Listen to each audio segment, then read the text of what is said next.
What is happening, y'all? Welcome on back. Looks like we gotta kill this guy again, and then I'm assuming that after that we gain control of Keiichi. So let's get to it.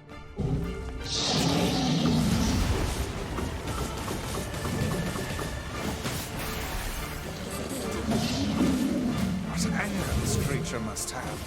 How did it even survive these past 5 years? I'm not gonna let this happen again. It dies today. My sword is lighter. It's not the blade, but the skill of the user. Strike it down.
Gently.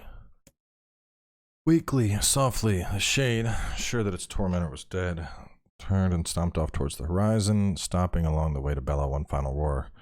Couldn't kill it. Shamed beyond imagining, Keiichi turned her head to the side, but only succeeded in coughing up a huge gout of blood. It was getting difficult to see, and after a moment of fierce concentration did she realize that her left eye was gone. Laughing to herself, she turned her remaining eye towards the ruins of her home and noticed a ragged stump of arm resting a few feet away. Yeah, that's mine, she thought with a mad giggle. This is gonna make clapping a real bitch. Ha! Cried a sudden voice from the depths of her mind. Finally gonna die, are ya? Well, you had it coming. Go to hell, Demo, she thought at the unseen assailant. Go to hell before I pluck your eyes out and feed them to a dog. The voice of her childhood terror evaporated into smoke, only to be replaced by another more recent voice. Hold still, said the apothecary, materializing from the ruins like a ghost. I want to draw you, that way you can live forever. No, stop. I don't want to live forever. I want to die right here. I see, he said quietly. Well, if that's what you want. The spectral shopkeeper fluttered in and out of existence for a moment, then produced a piece of picture and sketched quickly. After a few seconds, he turned the page to Keiichi and smiled. Since you rejected my offer, I decided to draw someone else. It was a picture of her grandmother, Real's life. Keiichi opened her mouth to thank the man, but stopped as the picture began to blacken in the middle. Before she could say anything, dozens of multi-legged insects began to swarm across the image, tearing it across with sharpened pincers. Stop! No, don't hurt that picture. Keiichi reached out with the remaining arm and waved futilely at the air. To her surprise, the insects felt the picture into the ground below, where they vanished, tiny black tendrils of smoke. Relieved, Keiichi turned her good eye back to the picture, only to open her mouth in a silent scream. The sketch now showed her grandmother as she truly was, a smashed, unrecognizable lump of nothing. The apothecary smiled, then broke into a jolly dance. See that? It's perfect now. She looks just like you. Ha-cha-cha-cha. I look like that. Oh god, I'm gonna die. I'm gonna die. Drowning in despair, she laid her head back in the mud and smoke of her ruined house and waited for the end to come. But before she let everything go, an unfamiliar voice began whispering in her ear. Ain't you got a wish, sunshine? The voice was vulgar and fierce at the same time, as if insanity had somehow found a way to take form. Keiichi wanted to scream as the voice crawled under her skin, but her lungs refused to work. You know, a wish, like a prayer or something. Why don't you get to your knees and start praying to heaven? Please, invisible man in the sky, save me, save me. Ha ha ha. She finally resorted to shouting at the voice in her mind. I don't make wishes, they don't come true. I'm a curse, a freak. I should be left to die. The other voice boomed in her ears. Wahaha. Oh god, you are the best. She glanced down and saw a black, shiny substance oozing from her legs. She tried to brush it away, but her remaining arm would no longer respond. The substance slowly crept around her feet and then began moving up towards the rest of her body. Is this death? Is this what it's like? Or is my mind just losing itself? She could feel the slime oozing upward, feel a hot, searing pain left in its wake. Whatever else might be happening, she was still alive and this was real. Come on, said the voice, let it go. She tried to ignore the voice and concentrate on her pain, but the newcomer would have none of it. Don't ignore me. You're ready to give up, ready to die, so why not let me have it? Have what? Your body. Come on, give it to me, give it to me. I want to stand on the ground, feel the rain, taste the wind. The voice paused, as if licking its lips. When it resumed, it was filled with mad, unabated joy. And I want to take your hands and use them to choke the goddamn life out of people. I want to tear out their throats and bathe in the blood, just like before. In response, kind of shifted her head and vomited. The warmth of it crept down the front and mingled with the pain of an encroaching black ooze. Are you a shade? Yeah, maybe. What of it? The slime reached for her face, crept up past her nose, and slowly oozed into the socket of her missing eye. The moment it touched her brain, Kaine was struck by the most powerful sensation she'd ever felt in her life. It was ecstasy. She wanted to scream with delight, but all she could manage was a small whispered moan. Feels good, don't it? Asked the voice with a chuckle. Yeah, what can I say? I know how to please the ladies. Now give me the body. Come on, give me the body and I'll give you more of this feeling. It's a fair trade. A black lump began to protrude from Kaine's side as she watched it grow longer and thicker, eventually taking the form of her missing arm. I can see better, she thought. My eye must be growing back too. The slime reached up to envelop the rest of her face, but she managed to brush it away. Stop, she whispered, marveling at how she regained her voice. Stop. The black ooze hesitated, as if considering this request, then quickly shimmered down her body before disappearing into a cloud of smoke. What the hell? We had a deal. I thought you wanted to die. Grandma said I can't die yet. A brief image of her grandmother, bloodied and broken, flashed before her eyes. She saw the shade that had killed her and heard its mocking laughter, then closed her eyes and forced the image from her mind. Her whole body was quaking with rage. When she opened her eyes again, they burned bright red. That thing took my grandmother. I have to kill it before I die. She glanced down and saw a mysterious pattern. The pattern of shades burn itself into her left arm. Well, I'll be damned, said the voice cheerfully. Look at that. I think you or me are going to be good friends now. She stared intently at her arm. The more motion she felt, the letters seemed ready to puncture her skin and began infecting the rest of her body. Her arm clearly had a will of its own now. Stop, gotta stop. Holding her left arm in her right, she took a deep breath and tried to calm herself. Come on, don't fight it. Hate's my favorite dish and I'm hungry. Let it go, feel the anger, burn with the fire, revenge, thirst for blood, then get out here and shut up, and get the hell out of my body. Your body, oh that's rich. Real rich. Look, why don't you just up and die so I can have this body out of myself? What do you say? I bet those buddies of yours in the area would love to see you dead. She grabbed a nearby shard of glass and tried to saw off the shade-infected portion of her side. Before she could, her darkened left arm grabbed her right wrist, crushing it. She screamed and dropped the shard as the sound of bone crunching on bone filled the air. Stupid idiot, girl, you're possessed now. There ain't no going back. Voice laughed again, a loud, long wail that seemed to go on without end. Possessed? Yeah, possessed. You and me. We got what you might call a timeshare arrangement.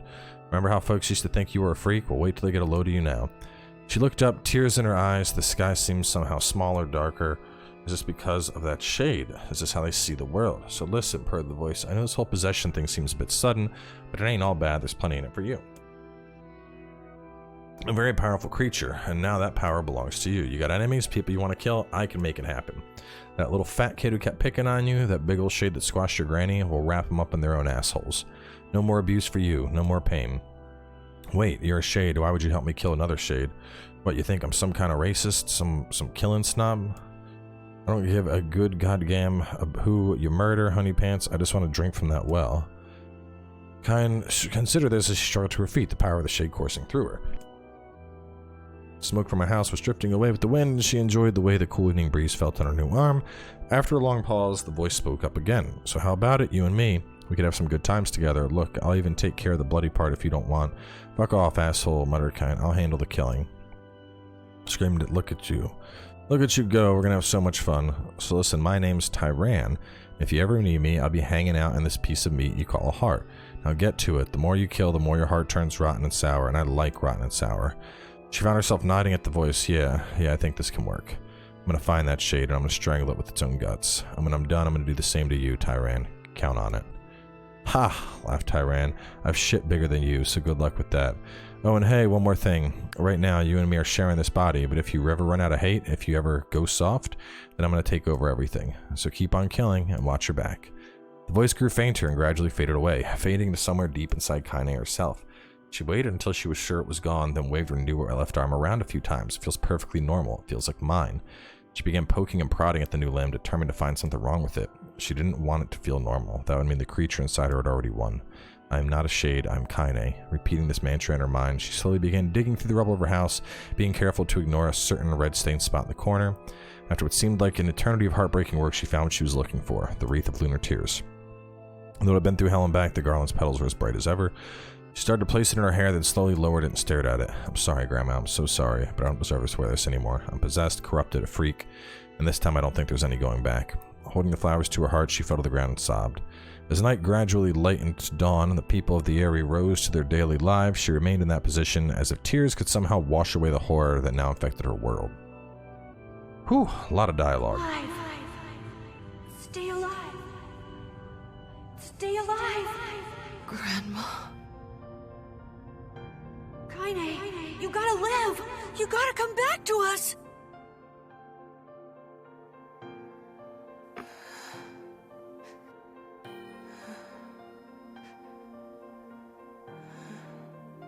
Oh, hey.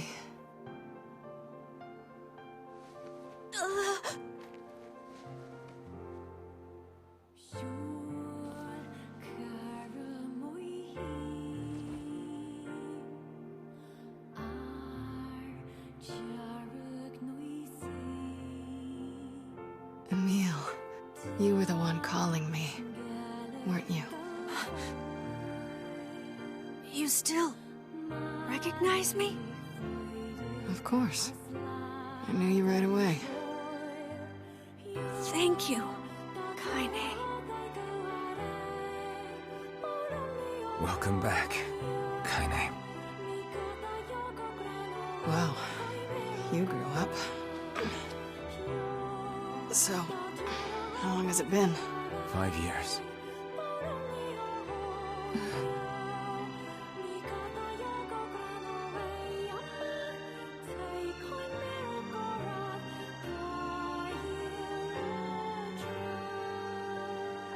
Shit. That's a long time. Any luck with Yonah?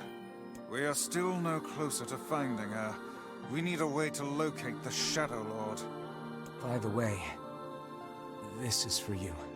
Is that a lunar tear? It's not as good as your grandmother's, but I tried. No, it's great.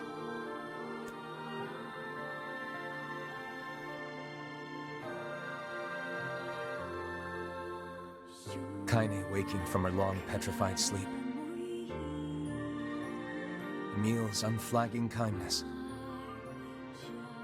Our reunion was a happy one, and we let it wash over us like rain. That is, until Devila and Popola had to go and ruin it all.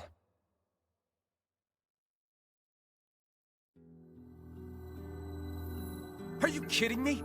You can't be serious! Please try to understand. I'm just gonna skip this. We've done all this before. No, you... People as right. We'll so. Yeah, anything we've done, I plan on just burning through. What a... Kind of never... We should...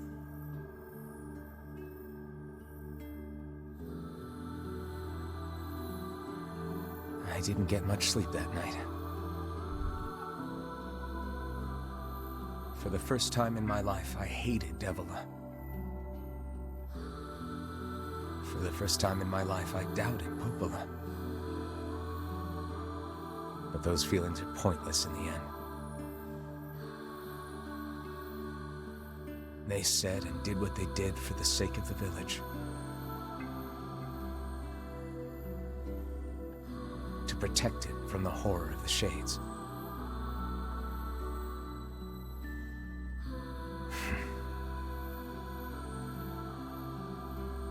Really, how can I blame Devila and Popola? In the end, I'm just as bad. Because I never once stopped to think about Kaine and Emil's situation myself.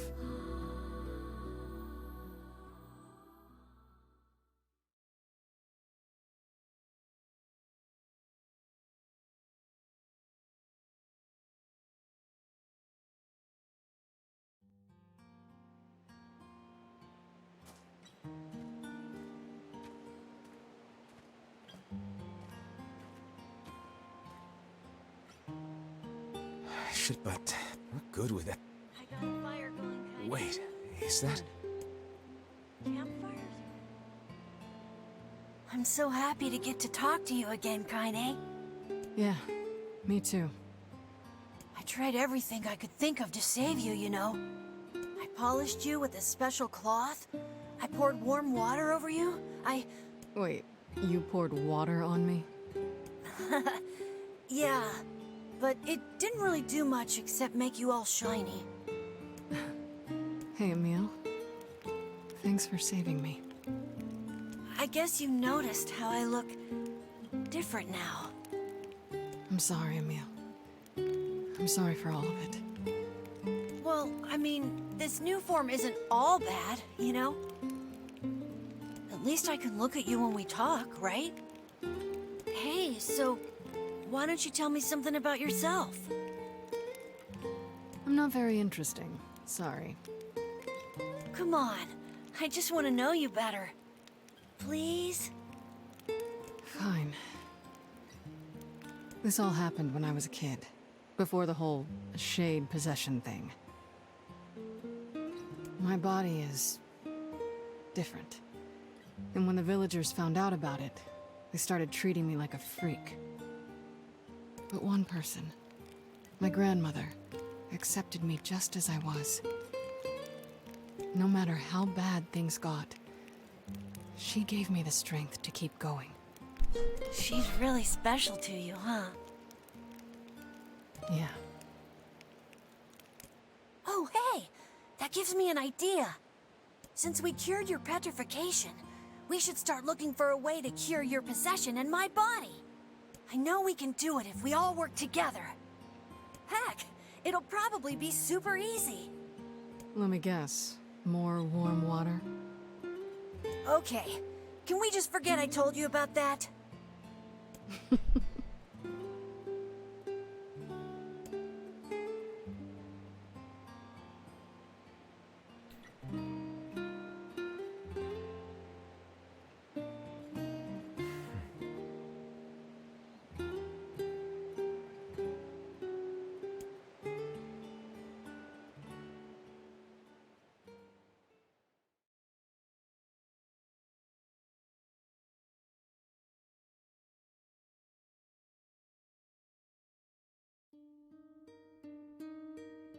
Sleep well? Sure. And yet your red eyes don't be... I need to... So for those that are confused, looks like I know somebody's going to bring it up in the comments, but Kaine is intersexual, so basically she has both female and male genitalia, which is why she was ridiculed so much as a child.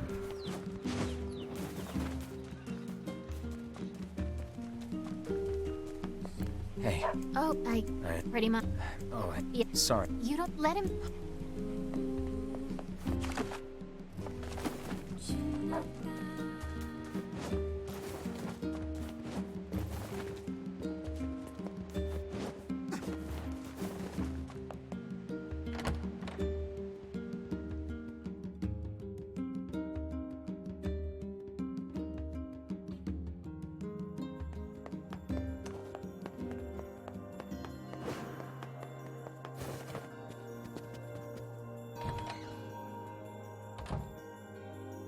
Oh, look. Yeah, you're... It's. Oh, you. That's it. But, So, yes, it took. I off the fair. That should. thanks. I'm... Alright? And So when do I start playing as Kaine? I mean, clearly it's working because we've been hit with like dialogue on top of dialogue on top of dialogue. You know, Kaine's story and all that.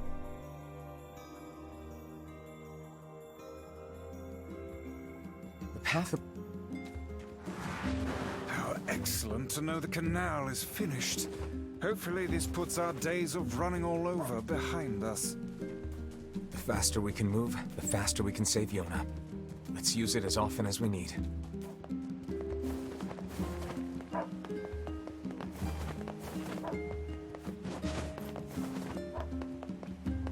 I really need to make like a cut through. You know, like a door. There's something right here. Just let me cut through. Hey. Sure. Apparently I... Oh, Thanks, Annie.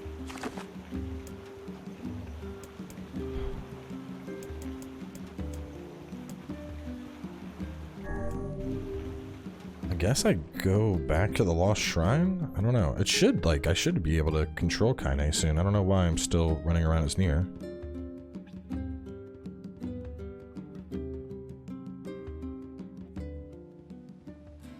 The Lost Shrine's up ahead. Just As well as the Shadow Lord's castle. Let us make haste. No, I'm still what? What am I supposed to do right now? Current goal. Lost Shrine, rear path, okay. I'm kind of confused here. I'm just gonna run towards the Shadow Lord's castle and we'll see what happens, I guess. I don't know why, you know, I'm not sure what's going on here. I figured I would be like actually running around. Oh, never mind. Alright, this is moving faster than I thought. Not so ingretto.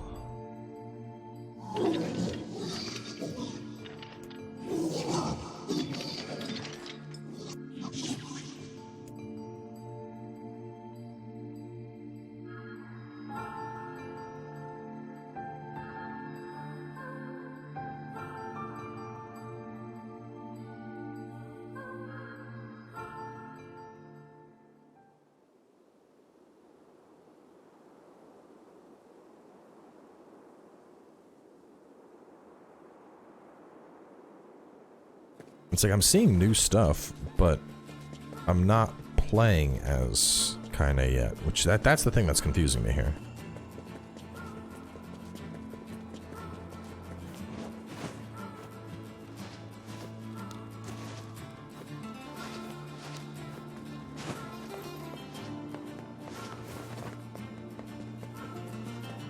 Or maybe, because it was, I mean, I remember she gets like stabbed straight through the chest.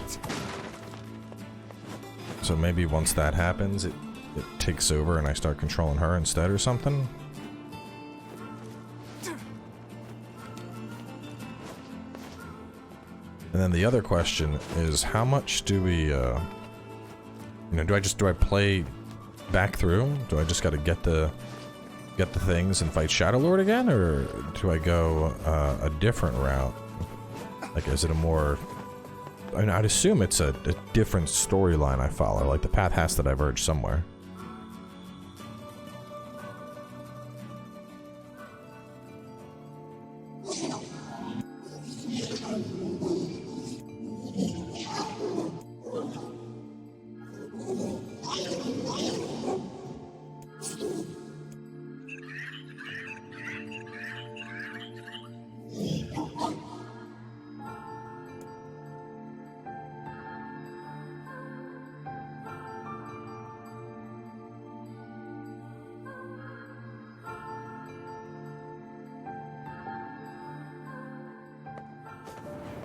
Ain't you excited, sunshine? We finally get to bathe in blood.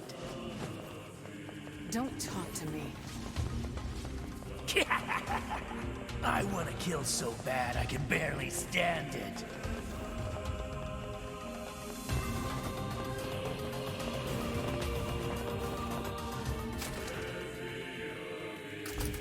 So when we heard Kaine just kind of talking and we were like, who's she talking to? We're getting to see that now. It was Tyrann that she's been talking to this whole time.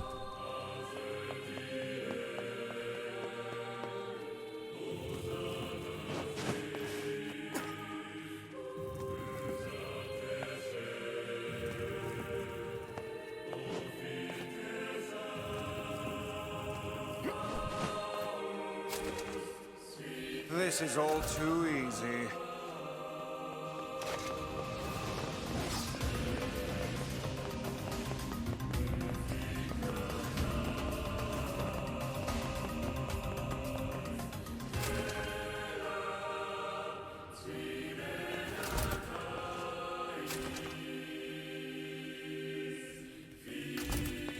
Oh, this looks like a pain in the ass.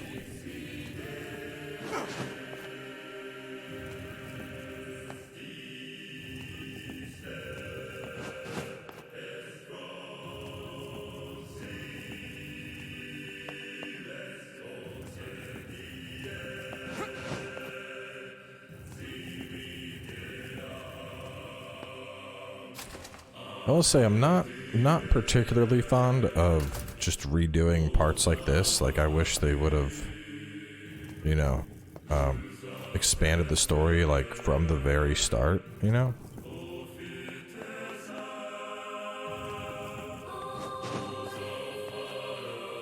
Like, almost, you know, instead of even going up here and worrying about Shadowlord's castle and all that, just giving me a whole separate, separate storyline that I could just start jumping right into. I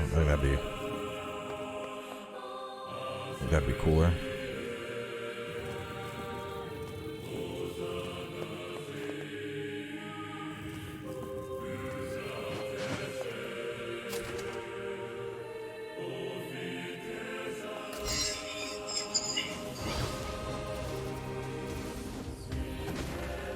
What's with these guys?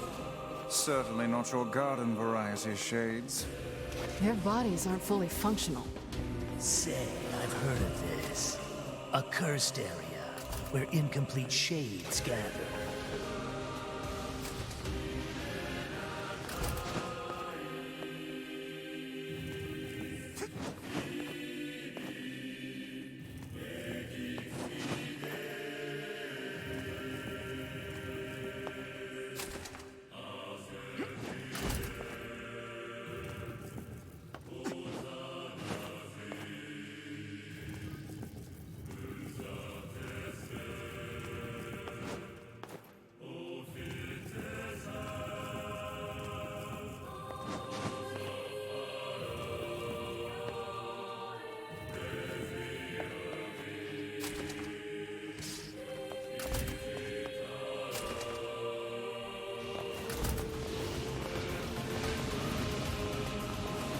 I'm gonna have to beat him.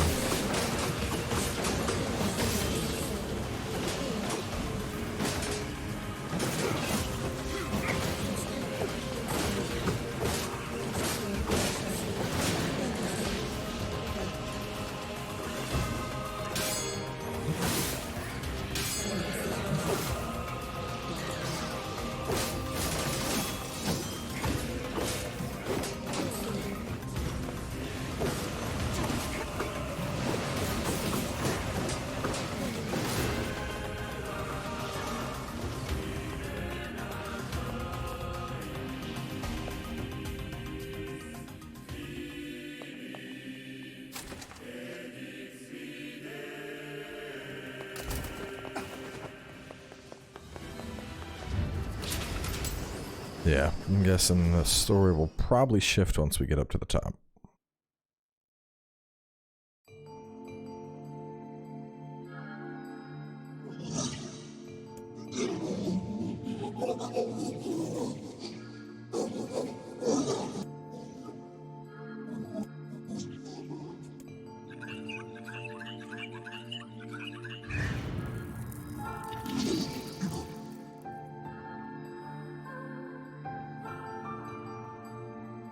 So he's making new friends, and then I'm gonna show up and start murdering his new friends. And so that's why he wants to attack and chuck a thing through Kaine's chest.